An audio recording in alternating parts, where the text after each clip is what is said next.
Cantik bisa dibeli, tampan bisa dibeli dengan uang, dengan perawatan dan lain-lain. Harta ada uang bisa diraih. Jabatan dengan menggunakan materi bisa ditempuh diraih. Gelar dengan upaya, dengan materi bisa didapatkan. Tapi ada perhiasan yang tidak bisa dihargakan dengan materi. Saking mahalnya perhiasan itu.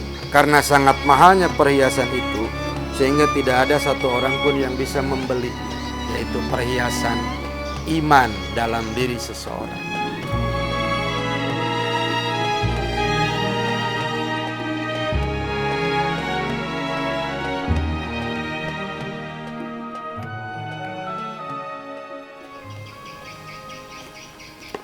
Assalamualaikum warahmatullahi wabarakatuh. Bismillah wa alhamdulillah. Alhamdulillahi kulluh wa kullun laka rabbi kulluh. Asyhadu an la ilaha illallah wahdahu la syarikalah. Wa asyhadu anna Muhammadan abduhu wa rasuluh la nabiyya ba'dah. Allahumma salli wa sallim wa barik ala sayyidina wa habibina wa syafi'ina wa maulana Muhammadin salatan tunzi qailaha min afatid dunya wal akhirah. Amma ba'd. Santri wa santriyat Pondok Pesantren Al-Hanif, para alumni serta orang tua wali santri atau siapapun yang dalam kesempatan kali ini bisa menyimak materi pengajian kita, melanjutkan materi pembelajaran bagi para santri yang kebetulan pada saat ini sedang berada di rumah masing-masing karena menyebarnya wabah COVID-19 memaksa kita untuk mengadakan pembelajaran atau pengajian jarak jauh melalui media, dan pondok pesantren sudah berupaya dengan membuat channel khusus yaitu Santri Amuna sebagai sarana untuk menjembatani proses pembelajaran atau pengajian tersebut. Kesempatan kali ini yang akan kita obrolkan, karena kebetulan sekarang kita sedang berada di bulan suci Ramadan, maka dalam kesempatan kali ini salah satu materi yang akan disampaikan adalah berkaitan dengan hikmah diwajibkannya puasa kepada kita selaku manusia. Allah Subhanahu wa taala berfirman dalam surat Al-Baqarah ayat 183. Mungkin para santri sudah begitu familiar dengan ayat ini. Di ayat ini Allah berfirman, A'udzubillahi minasyaitonirrajim. Bismillahirrahmanirrahim. Ya ayyuhalladzina amanu kutiba alaikumussyam kama kutiba alal ladzina min qablikum la'allakum tattaqun. Dari satu ayat ini kita coba memahami landasan, arahan, proses mewajibkan, serta hikmah dari diwajibkannya puasa di bulan suci Ramadan itu. Santri wa santriyat serta pemirsa yang kebetulan sedang menyimak materi kita kali ini, karakter Allah dalam Al-Quran ketika akan mewajibkan atau menyuruh kepada hambanya untuk melaksanakan satu ibadah tertentu, itu rata-rata dalam Al-Quran menggunakan panggilan Ya ayyuhalladzina amanu, wahai orang-orang yang beriman. Di ayat ini pun ketika akan mewajibkan puasa kepada kita selaku hambanya, Allah menggunakan panggilan tersebut. Wahai orang-orang yang beriman, diwajibkan bagi kalian berpuasa sebagaimana diwajibkan kepada hamba-hambanya yang telah lalu. Dari karakter-karakter Quran yang sering menggunakan panggilan ya ayyuhalladzina amanu ketika Allah akan menyuruh beribadah. Ya ayyuhalladzina amanu kutiba alaikumussyam. Ya ayyuhalladzina amanu aqimus shalah wa atuz zakat. Ini yang harus kita pahami adalah bahwa Allah Subhanahu wa ta'ala begitu memahami secara detil kondisi manusia sebagai makhluknya.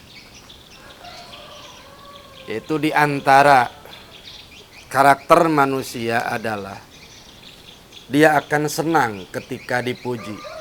Secara psikologis, siapapun orangnya ketika mendapat pujian dari orang lain, dia akan merasa gembira atau senang hatinya. Nah, ketika seseorang hatinya merasa senang, maka dia akan cenderung nurut atau mengikuti apapun yang ditugaskan kepadanya.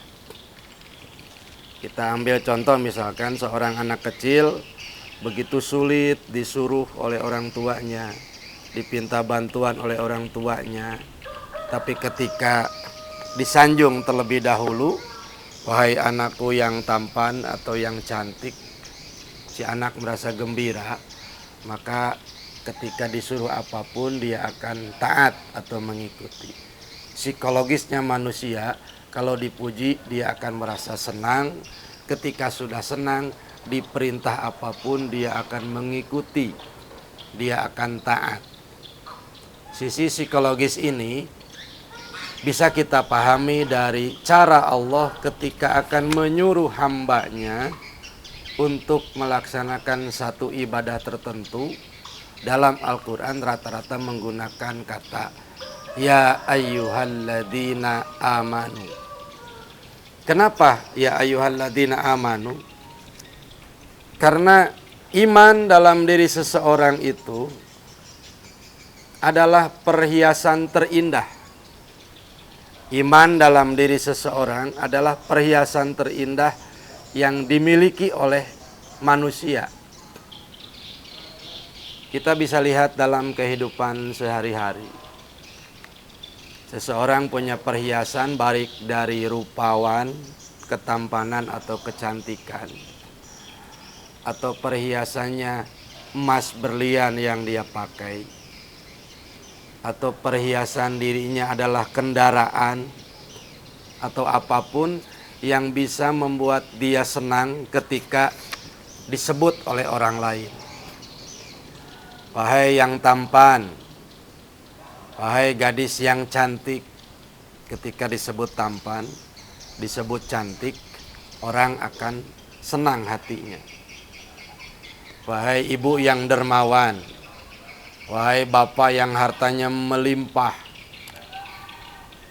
wahai orang yang berkendaraan sangat mewah, ketika perhiasan-perhiasan dalam dirinya disebut, maka orang tersebut akan senang.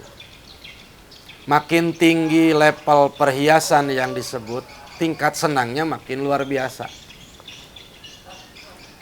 Seorang pemuda yang baru lulus sarjana S1 misalkan, dia dipanggil orang, wahai sarjana, dia senang.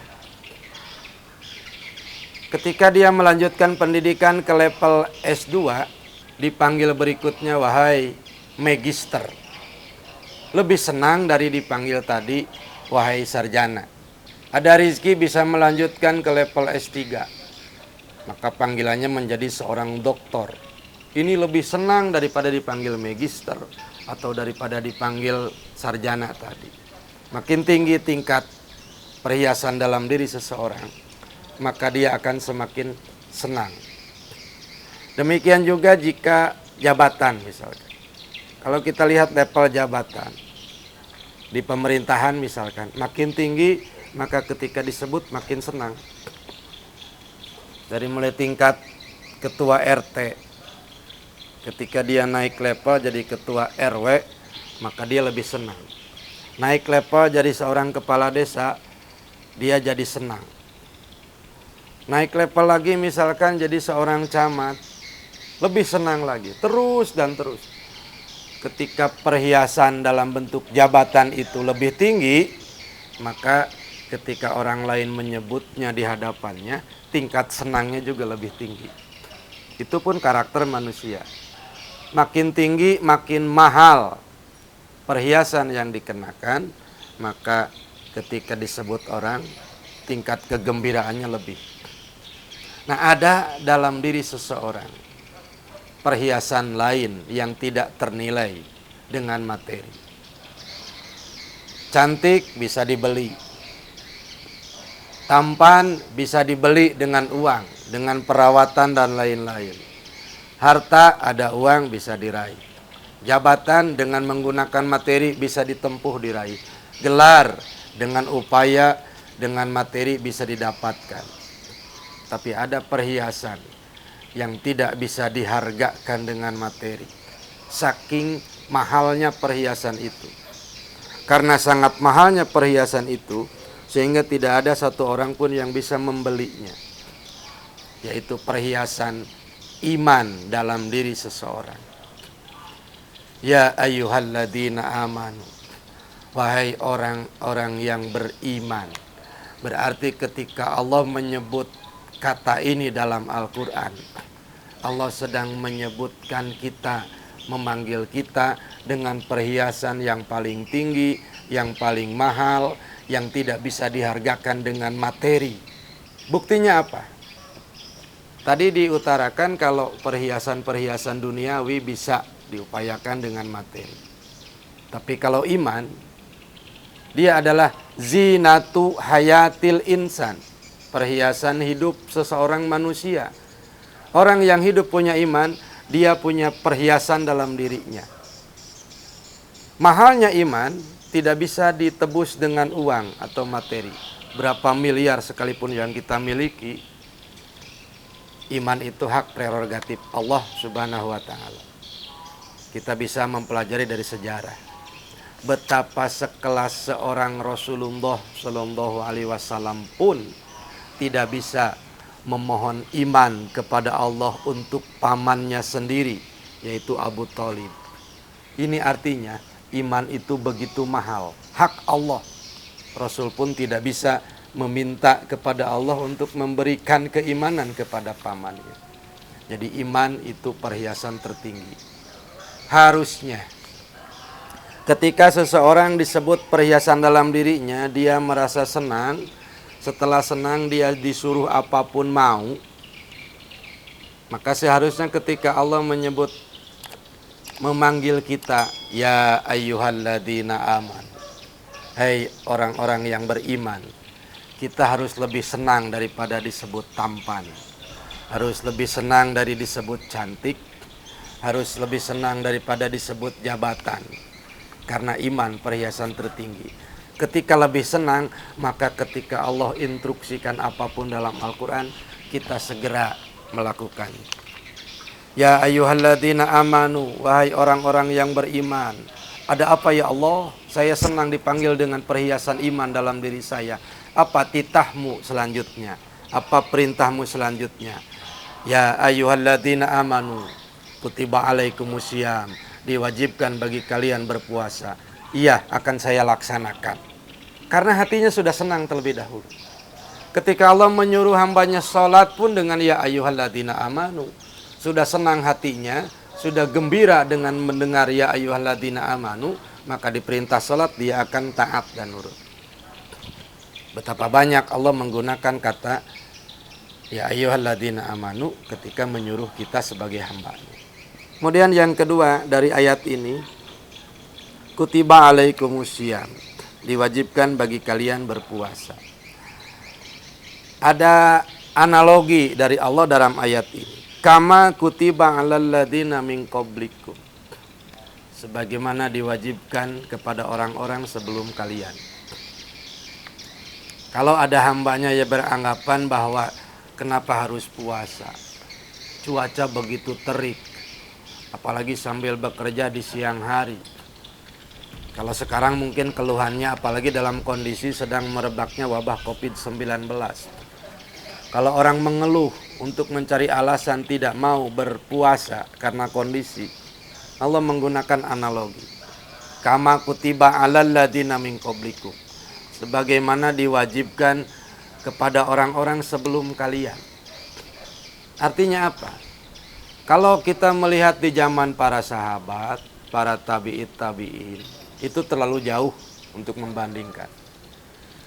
Di daerah kita saja, mungkin para santri di kampung halamannya masing-masing, atau siapapun pemirsa, kita bandingkan dengan 40 atau 30 tahun yang lalu.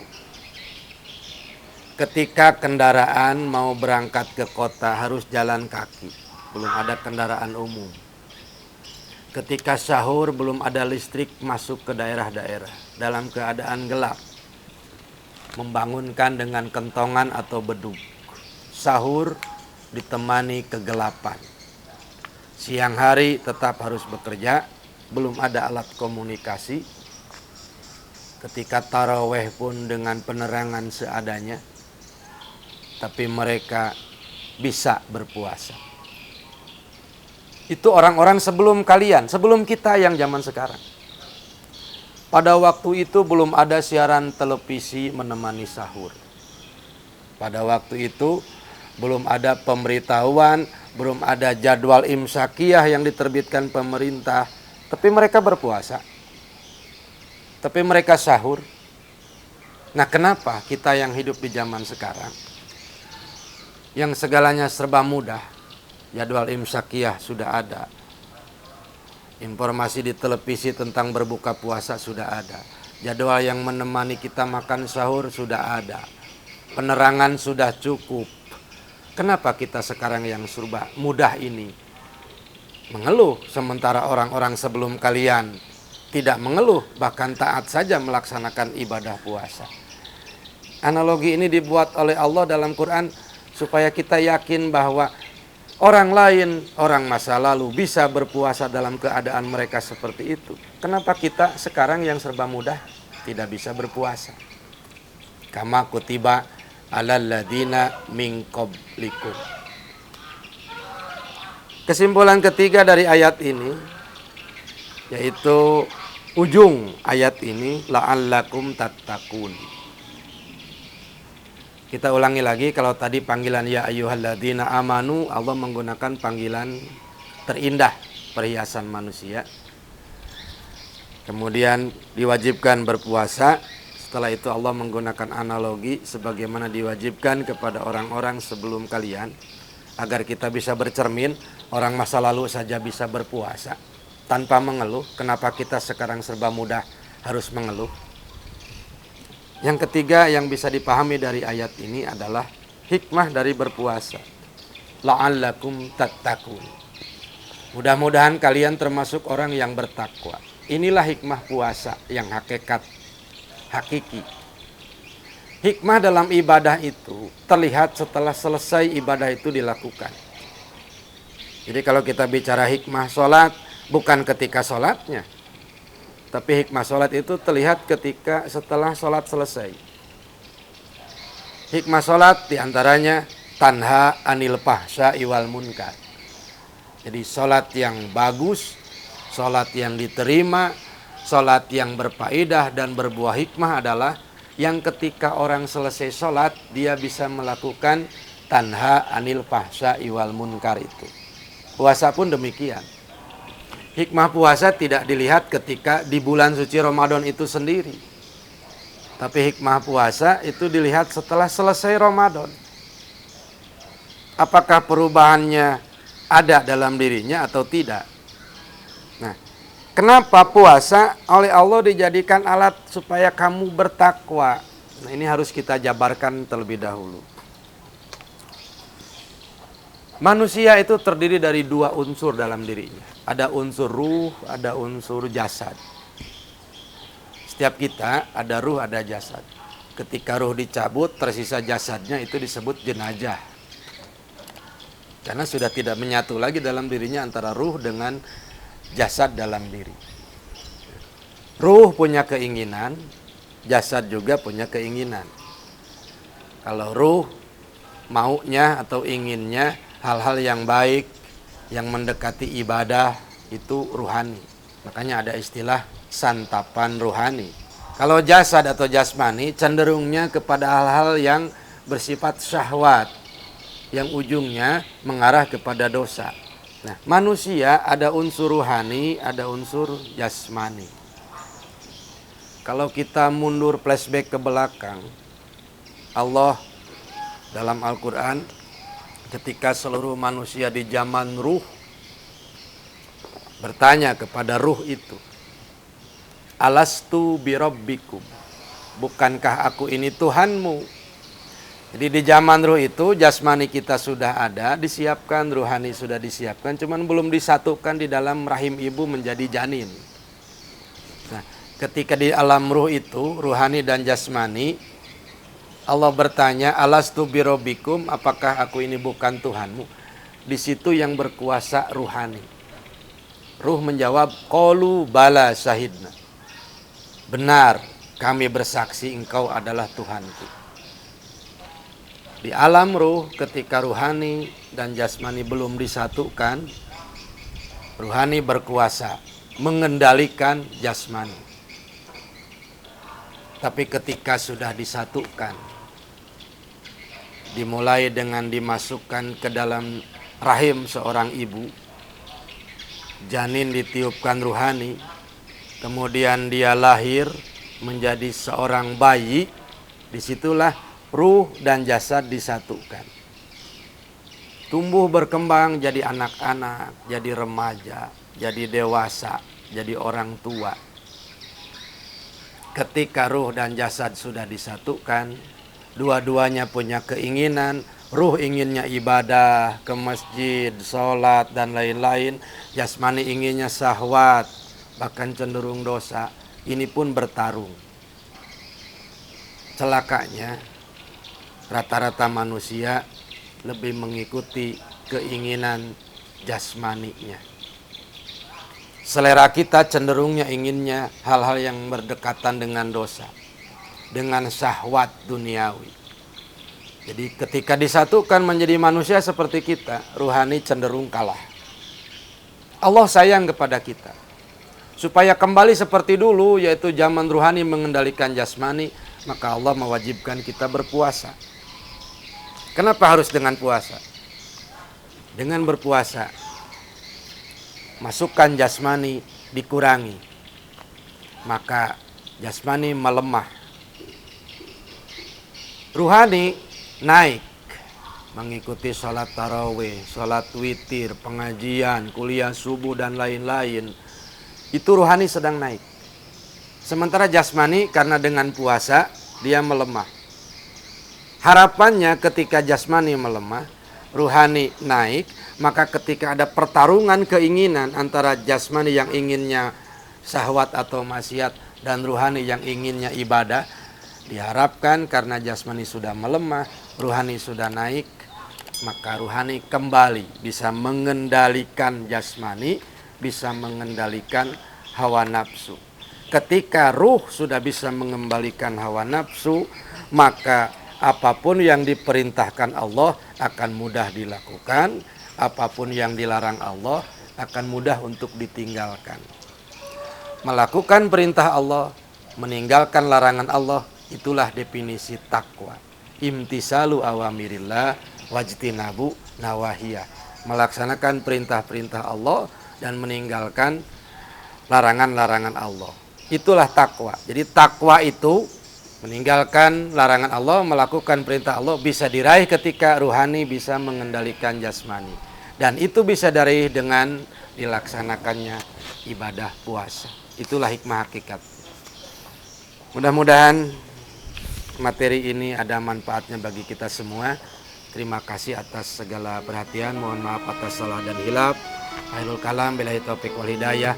Assalamualaikum warahmatullahi wabarakatuh.